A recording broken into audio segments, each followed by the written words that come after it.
Hello and thanks for joining us from our studios in Israel. Coming up in today's newscast, a former Auschwitz guard finally breaks his silence. A British politician is under fire for his anti-Semitic remarks, and ILTV sits down with a basketball superstar in the Holy Land. I'm Natasha Kirchuk here with the latest news in Israel.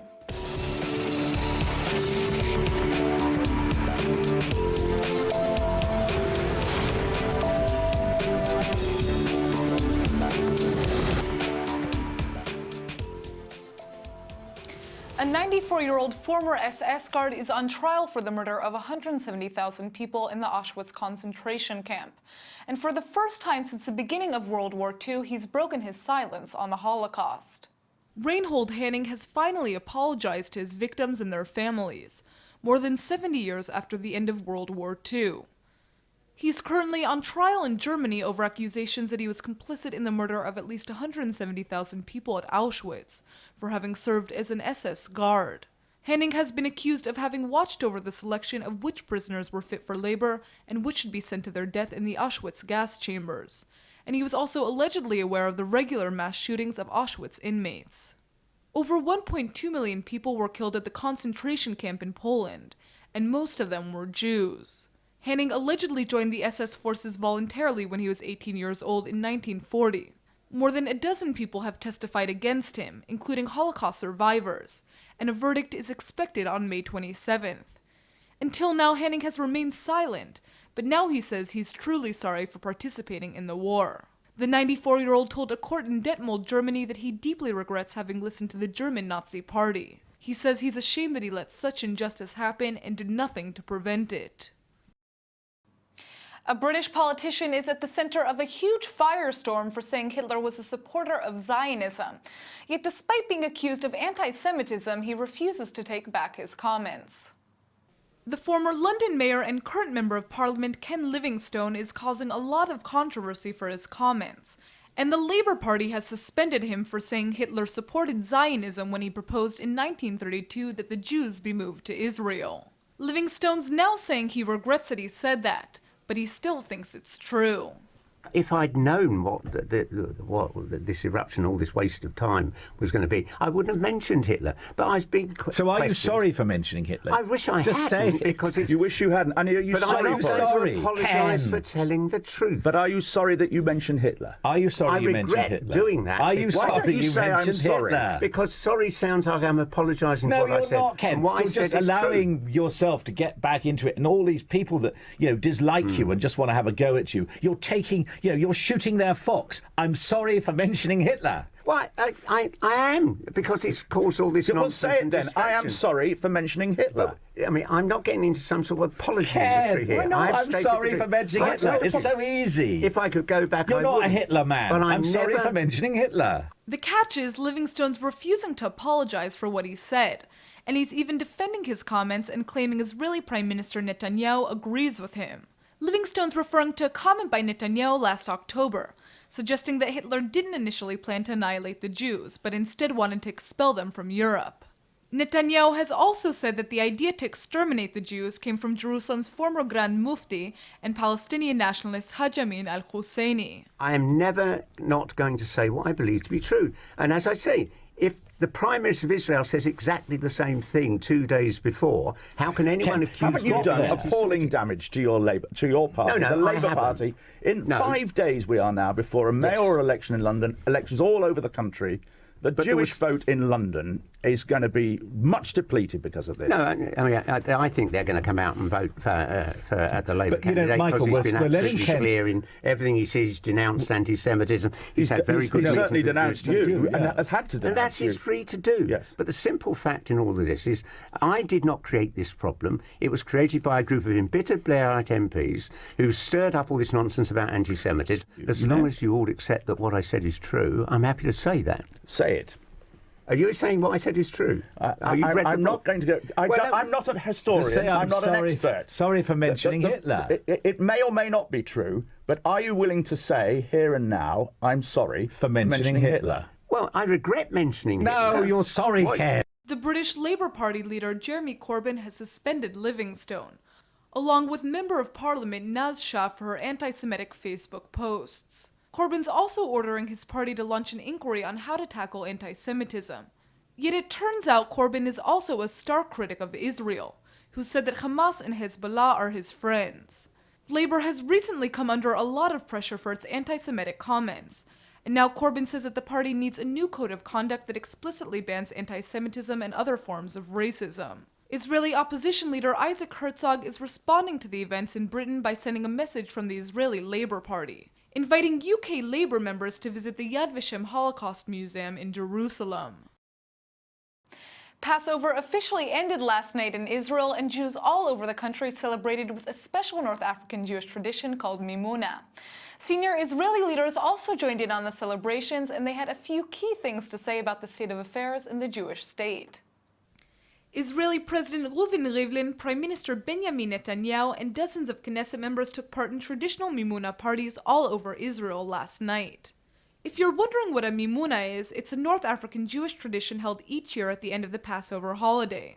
At one Mimuna celebration, Prime Minister Netanyahu took the opportunity to praise the Israeli security forces for working overtime during the Passover holiday to keep Israel safe. עבר עלינו פסח שקט, כשר, שמח, שקט תודות לחיילים ולחיילות שלנו, לשוטרים ולשוטרות שלנו, לנשות ואנשי השב"כ, שהם כולם שומרים עלינו, וגם תודות למדיניות התקיפה והנחושה של הממשלה שלנו, ממשלת הליכוד. President Rivlin also used the celebration to emphasize Israel's national unity, and says he hopes the feeling of unity that Israelis felt during Passover will continue on in the country, and keep violence and racism out of Israel. In Israel, it's not easy to buy and own a home because of the sky-high prices. For many young people, having a home of their own seems like a distant dream. But now 2 Israelis have figured out a way to make it a whole lot easier. Suoli Khanoch is the CEO of the SDB real estate investment firm, and he joins us with the scoop. So, tell us about what your company does. Well, we've started in 2007. We were 2 young guys who just finished the army after a trip to South America. Came back, started looking for something to do. We wanted to purchase a house in a condo actually in Tel Aviv. We just didn't have enough money. So we went further, went to Beersheba, which is a city about an hour drive from Tel Aviv. We bought a condo for $30,000. We renovated it, we rented it. I'm saying it, but it wasn't that easy like it sounded. It was difficulties through the way, especially when we didn't know the Beersheba market at all, real estate over there. And then friends and family started asking about that investment we've made, if we could help them do another one. So then we say, hey, this is the opportunity, we can make a business out of it. And that's what we started. We started looking for investment for them in Beersheba. Today we own the biggest management company in Israel. We own about 600 condos in Beersheba. About 5 years ago, we've entered the American market to Atlanta, Georgia, which we bought a lot of foreclosure because of the subprime real estate would happen in the US, so we could purchase a lot of. So how does this work, though? Explain to us what you do. You buy a house and then you flip it, essentially? No, we don't do those kind of things. We get the house from the market, from the original listing. Our investor buy the house directly from the bank. The money doesn't go through our account at all. That's a rule we have. So he knows exactly for how much he bought it. He pays the money directly to an American bank who foreclosed that house. And then we go into action. We do the renovate. We take care of all the things around it. We rent the house and we also manage it for him. So we know he'll get a good investment for years to come. Interesting. So who are your clients? Who are the main people that are investing? That's a good question. Everyone asks, who's the investors? Like, most of them aren't big investors, aren't sophisticated investors, what we call. Usually people, young people, some families with children who just doesn't have the equity to purchase a real estate in Israel because it's really expensive right now. So most of them are people that have between $100K to $200K in dollars, obviously, and either don't have a place to invest it or cannot afford living in Israel. So they come to us and we find a good opportunity for them. Interesting. So you spoke a little bit about this before, but you said you guys are now actually working in Atlanta and Brooklyn. Why those two spots in the United States? Okay, we started in Atlanta because of all the subprime decision, and we've, about a year ago, we've decided that we want to go to the next level. Next step is developing, and we saw Brooklyn a great opportunity for us. Same thing happens over there. What happens here? People just cannot afford to live in Manhattan anymore. The prices have gone really high, and young people who want to live next to Manhattan just go to Brooklyn. And we found an opportunity in those small developments of 8, 16, 20 units condos, buildings, which the developing happens really fast. If here in Israel, it will take you between 4 to 5 years minimum from the time you purchase the lot until the time you finish the project. We take about 24 months after everything. And So what's the catch here? What are the risks involved? okay, like every investment, if someone will tell you there's no risk, he'll be lying. In every investment you do, there are some risks. But we're trying to get them to the lowest point as we can. What do I mean? I mean, like, first thing, every owner purchases the house or has a percentage on the LLC. So he's the owner of either the condo of the building we're purchasing. The money never goes through my company. It always goes to an escrow account. And there are the risk of a market, like something that happened in 2007, even though it's very unlikely for something like that to happen again. The prices could go up, to go down, but if you have a good plan and you choose your partners carefully, if those kind of things happen, we know how to deal with them. That's the most important, and we'll be here. So now, despite these risks, if somebody is interested in investing or working with you guys, how can they do that? Okay, they can contact through our website at sdb.co.il and leave their information over there. One of our contact guy will contact them. We have offices here in Israel. We also have offices in Atlanta and in New York, so they can always come and visit us wherever they want and can hear more information about our investment opportunities. Well, thank you so much for coming in. It sounds really interesting what you guys are doing. Thank you for having me here. If you're headed to the Olympics in Rio this summer, forget taking a plane. We have an old school mode of transportation for you to make your way to Brazil. And when we say old school, we mean ancient. A Dutch Christian organization is planning to sail a replica of Noah's Ark down south, and the massive vessel can hold up to 5,000 people. The Noah's Ark replica is longer than an official soccer field, and it was built following the biblical measurements given in Genesis 6:15. The vessel intends to stop at multiple port cities in Brazil for the Rio Olympics, and it will even visit Argentina, Uruguay, and Colombia before coming to the United States.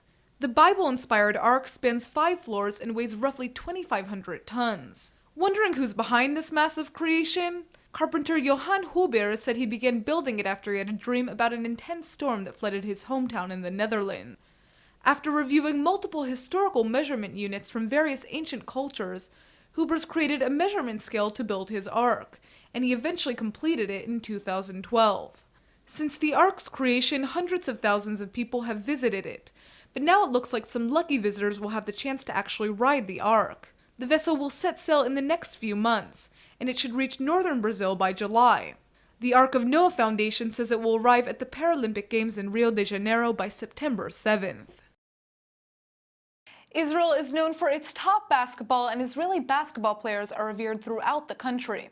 Yet not all of Israel's top players are actually Israeli. ILTV reporter Denise Wood sat down with Maccabi Tel Aviv player Richard Hendricks, who's originally from the United States, to eat some hummus and talk about life in Israel. First of all, this isn't your first time living in Israel, right? No, this is my second stint with Maccabi. So I played here 2 years, from 2010 to 2012. And now I just rejoined the team almost 2 months ago. We had 2 very, very successful years. We won several championships. I made relationships that I'll cherish for a lifetime. This has always been the place that I feel like has the best environment. You know, it's fun to play in front of 11, 12,000 passionate fans, in front of a country where the people know who you are everywhere you go, and there's so much importance on every single game. And for me, that's been the biggest difference from playing with Maccabi than playing to other places. It's just the passion that it takes and that the pride that everyone takes into the team. Obviously, you're not the only foreign player on your team, and everyone's coming together from different places. How's communication? Is that hard to talk to each other sometimes? Not here. Honestly, I think it's always been the easiest as far as communication is concerned from all of the places that I've played. And since everyone seems to grasp the language easier, it makes the communication on the court and off the court a lot better. And I would also say it makes the locker room more cohesive because the cultures of the two countries or the backgrounds of the people in the locker room are so similar that we all kind of have an understanding of what we're trying to achieve. Like, have you gotten the chance to travel much around Israel? Have you seen much of the country? I've got to go to Jerusalem several times and do the tours of Jerusalem. You know, in my whole time here, I've never got a chance to go to the Dead Sea. That's something that I want to get a chance to. You definitely have to. It's fantastic. But everywhere that I've been has been something that's been mainly associated with the team, and I think the team does a great job of having a lot of community interaction, where you travel to different places, meet different people in the state of Israel, and learn about the culture. I think that's part of the job here when you play for Maccabi. And for them to immerse me in that society and introduce me to so many different people and cultures and things all over the country, it's been something that I definitely cherish. Definitely. So right now it's the Passover holiday. Have you had the chance to celebrate any holidays with your Israeli teammates or Israelis in general? My first 2 years here, I attended a Passover Seder, both years with former Maccabi player Tal Burstein, his family. I really enjoyed it. Everyone comes together around the table and enjoys good food and good company. And I definitely enjoyed learning about the customs and traditions that everyone had in the Seder. And it's something I look forward to having again. What exactly brought you to Israel in the first place? Obviously you had a career opportunity here, but is there anything that made you pick Israel in particular? Honestly, prior to me coming in 2010, I had no knowledge of Maccabi Tel Aviv, of Israel, of anything. Had nothing. My first impression when I first came to Israel, getting off the plane, we were met with a crowd of fans, and I was thinking to myself, like, I've never seen this before.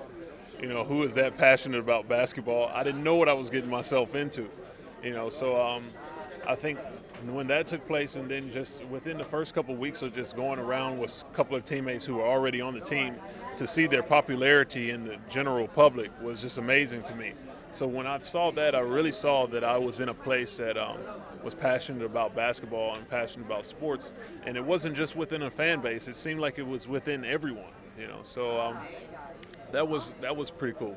Final question. If someone's seeing this and they're thinking of coming to play basketball in Israel, what's something you wish someone had told you before you came? Be aware that this is a talented league, that the league has a lot of talented players who are hungry. Every single night you're gonna embark on a challenge. You're gonna embark on a very talented player who's gonna be hungry. Be prepared to play hard, play well, because it's a talented league. Sounds like excellent advice. And thanks so much for answering all of our questions.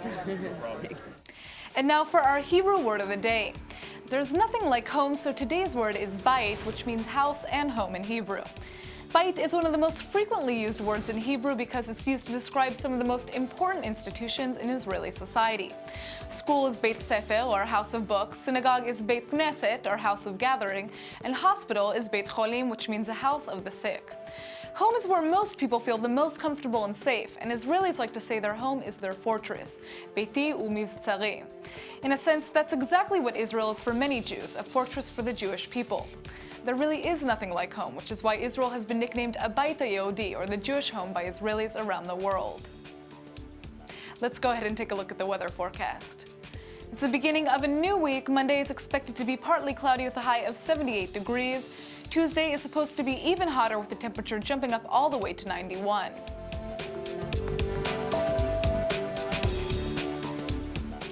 All right, everybody, that's it for today's news. Today's exchange rate is 3.74 shekels to the American dollar. Remember to sign up for our daily newsletter at ILTV.tv, and don't forget to check out our next update at 8 p.m. Eastern Time. Thanks for watching, and we'll see you tonight.